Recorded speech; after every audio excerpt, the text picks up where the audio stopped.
Hey, everybody. Welcome to the B2B Revenue Leadership Podcast. Hey, what we do on this podcast is talk about what B2B sales and marketing leaders, operators, and experts are doing today to really break through and grow their businesses at exponential levels. Let's get it in the interview. At the end, I'll give you an update on my courses, and you can check out my website at b2brevenue.com, and it's Brian G. Burns on LinkedIn. Hey, Kevin, welcome back to the show. As a way of getting started, give us an update. Well, I always love being on here. Thanks for having me on. So for the first two-thirds of my career, I was a buyer with the U.S. military, right? And had the podcast. You've actually been on our podcast. And I was a contracting officer, and I bought all kinds of stuff, R&D and aircraft and vehicles, all kinds of things. And while I was on the government side, I was frustrated at how little most sellers really understood about the decision trees I went through as a contracting officer on the buyer side. And so the idea of starting my business was to help them understand, okay, well, what's the buyer thinking? So in 2011, started the business, started to help people understand what the context they need is from the buyer side. And that's the problem we solve. We give them context so they can win more work. And here we are. I've been listening to your podcast for years. You see a lot of the same language. 10 years later, we've got it's been really fun. And now we have customers from coast to coast, and it's really starting to take off. And right now is a particular time to be active in the government market. And so I figured it was worth you and I chatting about some of the things that we're seeing to help folks. Well, let's start there. What are you seeing?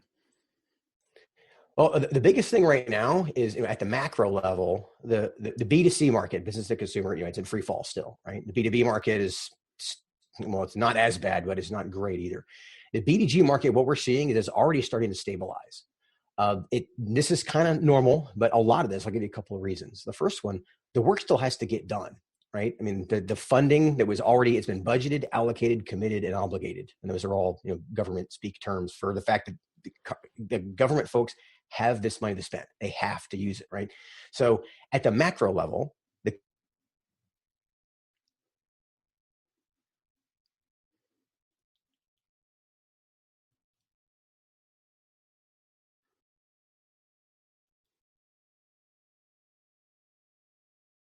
COVID and the Department of State, a lot of them, their mission has to keep going, right? That's how this works. In fact, last Friday, in the middle of all this, NASA awarded SpaceX a multi-billion, is up to $7 billion contract for commercial launch services. So what we're seeing is the government folks, there was a dip when they had to get home and figure out how am I going to work from home. A lot of them were already working from home 2 days a week. Now they're just home 5 days a week. But the work still has to get done. And this is different for those of us who have been doing this a long time, because after 9/11, I couldn't do my job as a contracting officer if I wasn't in the office. Yeah. Well, now they can. So we're seeing that the momentum is already starting to correct, right? And of course, you also have growth in other areas that nobody was thinking about 6 weeks ago. Yeah. In addition, based on our history, on the historical data, right, the federal government is always going to invest in projects that are going to restart the economy at the macro level. And so we're starting to already see conversations about finally working on this $2 trillion that people want to invest in our infrastructure, in roads and bridges and all that kind of stuff, right? So that's one of the things that got us out of the depression way back in the 1920s, right? So you look at the data historically. After a recession, the government tends to be the one that number one has the money and is also investing it. So that's what we're seeing. That's already starting to happen. And what are your clients telling you right now? Right, that's where a lot of this comes from, is that it took them, a couple of them said they're about 90% effective from continuing their government contracts. A lot of that is it's taken longer to get stuff done, but that's the time they used to commute. So it's a net, it's about the same, right? Yeah. And because the government is understanding, they're in the same boat. The funny thing that they're telling us, their contracting officers are actually more responsive than they had been in the past. I mean, it's traditionally, that's the biggest challenge you have in government contracting, is getting the contracting officers to talk to you. That's one of the things that we do, is help them break through that to get them to talk to you. Well, in this case, they don't have as many meetings. They're at home. They don't have as many distractions. And again, they want to get the work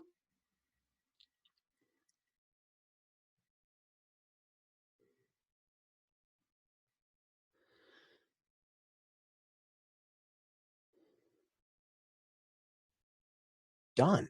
So they're even more engaged because they don't want to have a really miserable end of fiscal year because they didn't get anything done like during the whole month of April. So that you're seeing that momentum kick up. And that's it. Plus, they want to still have their vacation this summer. That too. You all want to still be able to take a breath. And so at the buyer level, what we're seeing, and a lot of our customers are telling us, but I'm also seeing this just from experience. In the short term, for the next 6 months, the contracting officers are getting a lot more, we'll call it authority to move things faster, right?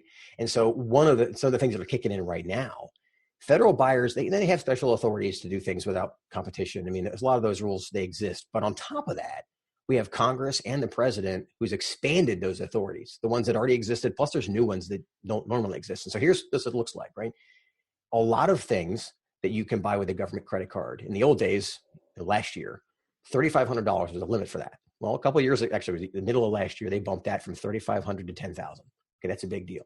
Now, because of the Stafford Act, which is basically what the president said, this is a declared emergency. Now it's $20,000. So what that feels like is that you used to be able to get a government buyer to buy from a contracting officer or otherwise, and this is federal. My thing is federal, so we're talking about federal contracts. $3,500 was their limit on the credit card. Now it's $20,000. Just like that, we've removed a barrier, right? The next level up that we're seeing a change in is the simplified acquisition procedures, which is these are set aside just for small businesses. And for those of you following along in the regulations, this is FAR Part 13. Go check that out. You just Google it. You'll see a lot of this stuff. And these are purchases that are bigger than a credit card, but they go up to, used to be $150,000, then it was $250,000. Right now, it's $750,000. In fact, it's $1.5 million if you're outside the United States. So you went from something that used to be limited to $150K, and you got 10x that. Yeah. So that's a huge barrier that went away. Okay. On top of that, you have direct awards to 8A contractors. We're seeing an increase in what are called letter contracts. And for those of you who don't know, a letter contract basically is I, as a contracting officer, and say, okay, I have this requirement. I know you can do it. It's about, I awarded a letter, for example, a letter contract worth $8 million. And I said, okay, I can give you half the money. We haven't actually decided how much this is going to cost, but here's the money. Here's the contract. Go. We'll negotiate it along the way. And the way that works, you have between 90 and 180 days to, they call it definitize the contract. Well, there's legislation and direction from, for example, there's an Air Force acquisition leader who actually put out a letter that said he is encouraging they use more letter contracts because they need to keep the money flowing to the defense industry base, right? That's what he's focused on. People do this in their own best interest, right? Classic Brian Burns. They need to keep this thing moving. They need to keep these businesses on the other side of it.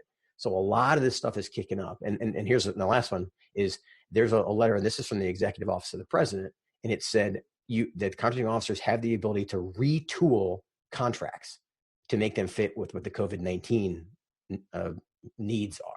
So what that could look like is you have a contract providing security services to the federal government. The building that you used to secure is no longer open because, well, it's open, but nobody's in it, right? But that's a security services contract. So they can retool it and say, okay, now I need you to go protect the hospital. I need you to go protect, whatever. And so the work is going to keep getting done, and they're going to get more and more creative. And the contracting officers are getting so much direction that this has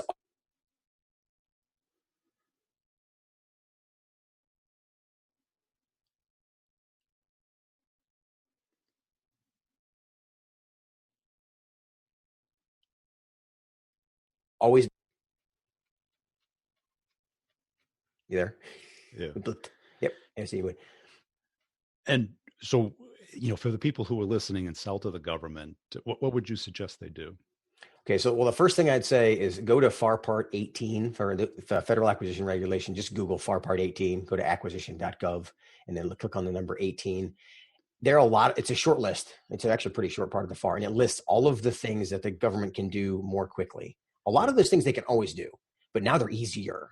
Right. So those are the things you're going to see more of. On top of that, you're also going to see other couple of parts of that FAR reference that say these are the things that you can only do when there's a Stafford Act and there's an actual disaster of some sort. Right.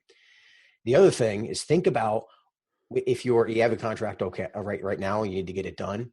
One of the things as a contracting officer to think through is I have 5 things I got to deal with. Okay. I have the what am I buying? I have the when do I need it? I have the how am I going to get it, which that's the acquisition strategy. I have the how much am I going to pay for it? And then who is going to do it?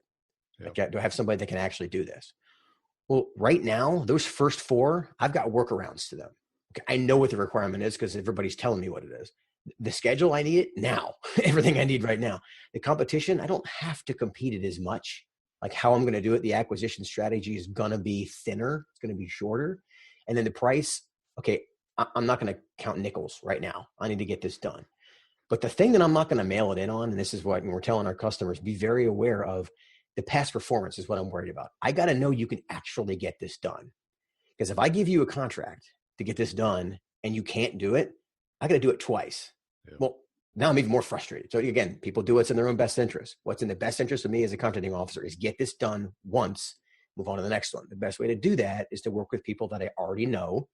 And if I don't have that, then somebody that I know can do it, which is why you see a lot of known companies like Ford Motor Companies asked to make equipment because they know they can manufacture stuff. So if you're a startup and you never manufactured stuff for the government before, this is not the time to knock on the door and say, hey, I can help. Yeah. There are other things you can help with, but that's not the best way to do it. And understand that if you have commercial past performance, that's better. But what I'm looking for as a contracting officer is, have you done this for the government before? Like, do you know how to get paid as a government contractor? Do you know what our systems are? Are you going to be low maintenance? Because I want to give you this contract, know it's going to get done, and then I'm going to move on to the next thing because I got a lot of stuff to get done. That's probably the biggest thing that we're telling people right now. And then the next thing I'll tell you is if you're new to the market, not to discourage folks, and there's a lot of opportunity here, there are a lot of entry points for new folks. The two ways I would enter as a new contractor is, number one, through subcontracting. They operate a lot like business to business contracts. There's nuance to that. There's work share and there's flow down clauses and payment terms, that kind of stuff. But functionally, it's going to be easier for you to get in. And on top of that, you're writing somebody else's past performance. So again, it's okay if you're not a known quantity, if the face to the government, the prime contractor is. Okay. So that's one of the best places to get in. As far as how to find those, the free places, there's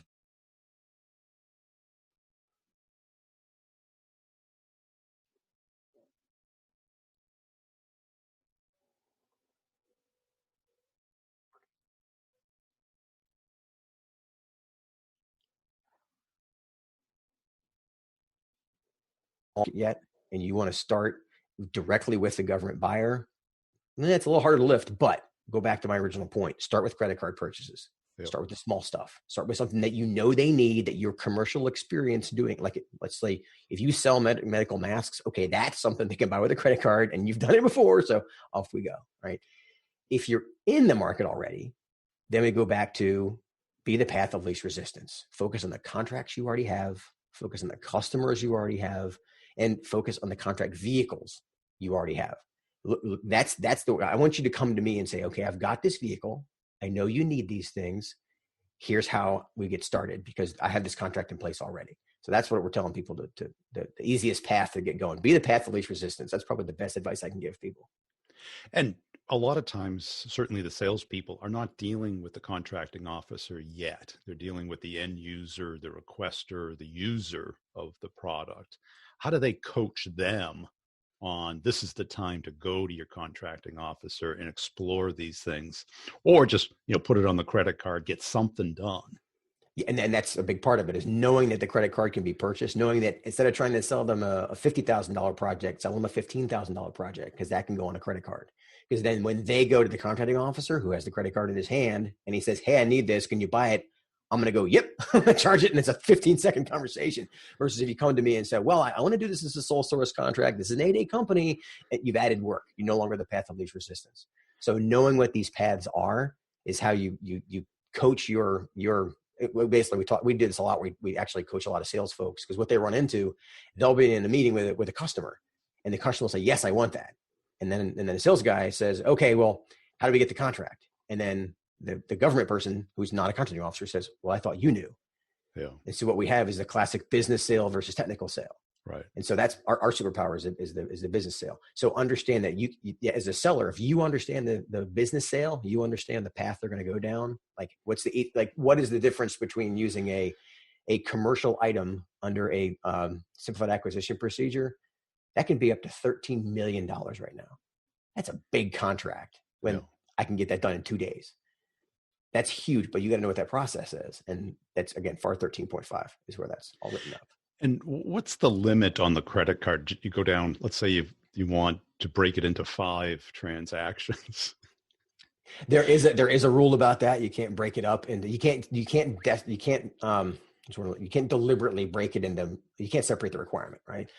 But If it's a service, if it's something that you're going to be doing over the next couple of Monthly. months, Yeah. If you know that these are installments, like if I'm going to have 15 today, 14 tomorrow, 16 next week, that's different. But if you know that it's $100,000 requirement and you make it 5 transactions, the funny thing is, it's not a red flag today, but in 6 months when everybody audits, that's when it's going to be a red flag. Yeah. Just don't do it day after day. Do it a month at a time, maybe. Correct. Yeah, and that's all part of it. Is you're meeting a requirement as it comes up. And are services easier to get through than products? Easier is a relative term. It depends what they need. That's a big part of it. And one of the things that we beat the drum a lot about is targeting, is knowing what the customer needs. Right now, I'd say products is probably what the government, particular parts of the government need. Yeah. There are other parts of the government that specifically need more services. They need more medical support. They need more staffing people. They need the ability to test things. Those are all services. So depending on which agency you talk to, you're going to get a different answer. Actually, there's a couple of really good sites. I can send them to you. You can put them on the site that aggregate all this. In fact, MITRE has a really good site that aggregates all of the things that the different agencies are looking for, so that you're not just shooting in the dark. There are lots of federal sources to find this stuff, but I mean, this is COVID specific.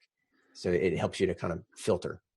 Yeah. So the sales rep should be able to or want to educate their users on how to get this done. Start with a credit card. And if it's bigger than that, maybe contact you or get some coaching on how to approach the contracting officer in a way that's easy for them. Yeah. Be the path of least resistance. And it's things like knowing that if you're an 8A, how about this? If you're a veteran-owned small business, if you're a women-owned small business, those are all advantages that you can use to get sole source contracts, especially in these circumstances. Or if you've got a lot of past history, and I mentioned that letter contract, that is a unique vehicle. Here to give you some context on that. The way it works is you're supposed to get 50% of the money up front. The agencies are saying now you can give up to 95% of the money up front. That's a path of least resistance for me as a contracting officer, because I don't have as much administrative effort to do that, right? Yeah. Well, if you know what a letter contract is and what you're doing is much bigger than, like, if it's a software upgrade or if it's access to an Intel community, that's a huge part where I would be using these kind of things, as I need to keep these people here. Well, I'm going to use a letter contract. Well, if you as the seller know, if you're a sales guy and you know what a letter contract is and you introduce it and you can explain it so that when the customer goes to the contracting officer and generally knows how it works and knows how to make it the path of least resistance for the contracting officer, that's how you get, a 7-8 figure project done through a letter contract.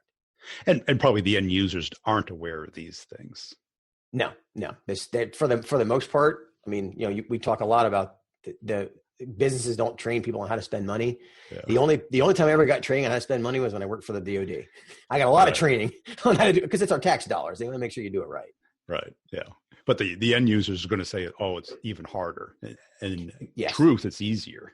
Yeah, especially right now. Yes. But even outside of the COVID environment, even out of the pandemic, there are lots of paths that if you know what the right path is, and so much of it has to do with targeting and focusing on the right agencies, and what you do actually solves their problem. It's classic sales, but knowing what the specific approach that the acquisition strategy that the government would use, it's huge in the impact of your flash to bang. I'm actually getting the deal done.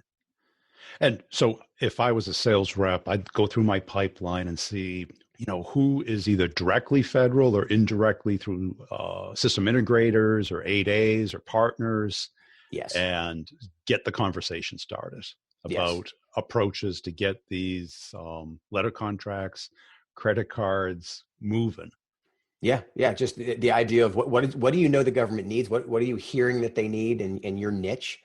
And then be able to say, okay, well, that's something you can put on a credit card. That's a service that you can put. And then, it's really interesting once you start teaming with individual companies that can give you that advantage, like a veteran-owned small business with the VA. The VA is very busy right now, right? Well, the VA prefers to actually, the Veterans Affairs, they like to give contracts to veterans. Well, you team with a veteran-owned small business, and most of them have that on their LinkedIn page. That's not cryptic information. You can find it pretty It's not easy. hidden. Exactly. Yeah, it's not like clearances or something, but exactly. It's out there. They want you to know about it. Correct. Yeah, because it's a marketing strategy for them. It's a way to win. If you can't find it in LinkedIn, just Google it. Yes, and there are official lists. I mean, the government keeps track of these lists. I mean, there are more fancy ways, but it's pretty easy usually. On their website, they'll have it. And they want to work with you because they get a decent chunk. Yes, and there are rules about how much of a chunk. Usually, they have to have a bigger chunk for services. They're supposed to do 51% of the work, but for construction, I think again, I'm going off of memory here. It's roughly 10%. So that prime contractor you team with, 10% of the overall production of the work that's done on this construction contract is done by that prime. Because it's construction, it's a different animal. They may be managing it overall, but you're bringing all the materials to it, and that's if you're in construction. There are lots of nuances to this. But the fact is, look for those people that are in the market already that you can team with, and then figure out how to team with them. And what is the dollar amount where it becomes so complicated that they should contact you? That's a good question. It's usually a couple million. I think it's probably the best place. We're really good at giving advice. I mean, this stuff is not where we normally live. Yep. The 80% of a lot of the work that goes through the government is small credit cards and things like that. Where we live is the contracts that are about $1 million or up. In other words, things that you got to shape. You got to, like an actual contracting officer is making an acquisition strategy to buy it. Like I don't need an acquisition strategy to buy something with a credit card. I need to think through how am I going to do this? If it's a $5 million 5-year contract, there's a plan I got to make. I have to a whole bunch of different rules that I have to apply. And even now, I still have to apply some of them, right? But yeah, that's when folks come to us, is that the part they actually have to compete for, or they want to make it so they don't have to compete. How do you convince the contracting officer a year ahead of time to make that an 8A sole source contract to you? That's what we do. And are there any particular areas you see slowing down? Yeah, funny enough, well, I don't know, that's probably the wrong way to say it. Interestingly enough, is probably the right way to say it. The DoD, I think, may have to give up some over the next couple of years. The DoD may give up some of its budget to some of these other civilian agencies, where that's what we're dealing with for the short term. Interestingly, the reason I don't want to make any dire predictions, but that's probably because it's one of the biggest budgets.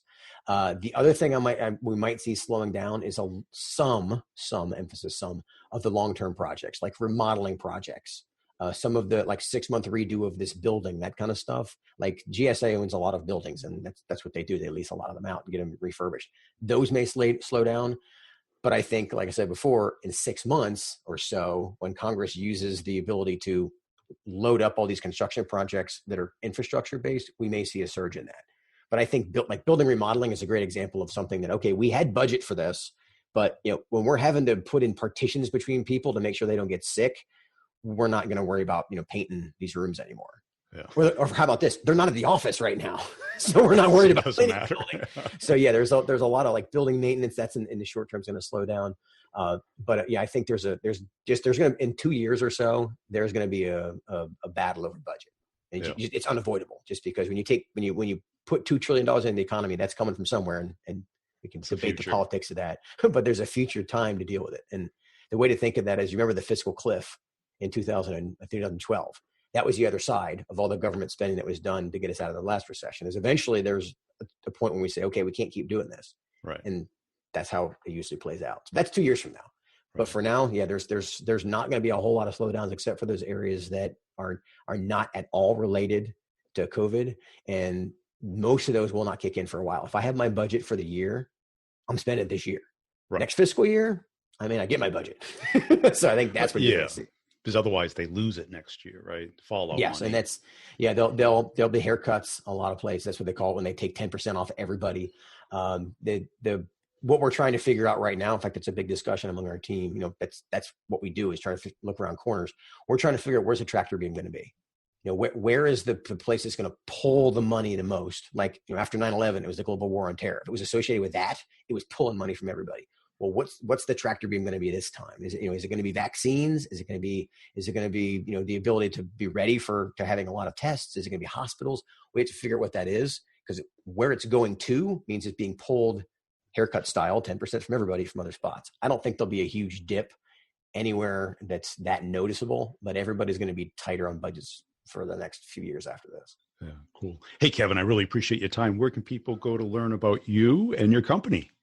Well, the easiest way is, my last position as a contracting officer was at MacDill Air Force Base here in Tampa. So my company is named after the Skyway Bridge. So skywayacq.com, is it short for acquisition, is our website. And you can look me up on LinkedIn. It's Kevin Jans, Jan as in Nicholas, S as in Sam. And then, yeah, we actually do answer the phone. So you can call us at 877-884-5280, old school. Hey, I hope you enjoyed that interview. Hey, I want to make sure you're checking out b2brevenue.com. That is where you can get a free copy of an ebook that I did. It's a real ebook. It's not a fluff book. It shows and talks about how companies make buying decisions and how you can influence that from both a marketing and a sales standpoint, how to find all the people that are in the decision path and what they need to see, know, and touch and feel before they make a product selection. If your team needs some coaching, some help, some training, some systems, some processes that do work today, because we know what doesn't work, or you know what doesn't work, I'll show you what does work and how to connect and get into pretty much any account. It includes deal coaching and content community, and I can customize it for your particular company. Just go to b2brevenue.com, look under training, schedule a call with me. We can talk it over, or just sign up. You can pay per month or all at once, whichever makes most sense for your budget. Also, I put out videos pretty much daily on LinkedIn and on YouTube. On LinkedIn, it's Brian G. Burns, and on YouTube, it's Brian Burns Sales. Just search for that if you like to consume some video content. And if you see me on LinkedIn, please put a comment and a share and a like on some of the videos. I really appreciate it. I've got a company page for each podcast. This one, the B2B Revenue Leadership Podcast, where I put both content and humor videos out daily. And tell a friend about the podcast. Really appreciate you listening. Check out the show notes for all the partners and the connections you can make there, the coupon codes for the products to evaluate them, see if they're a right match for you. And we'll see you next time.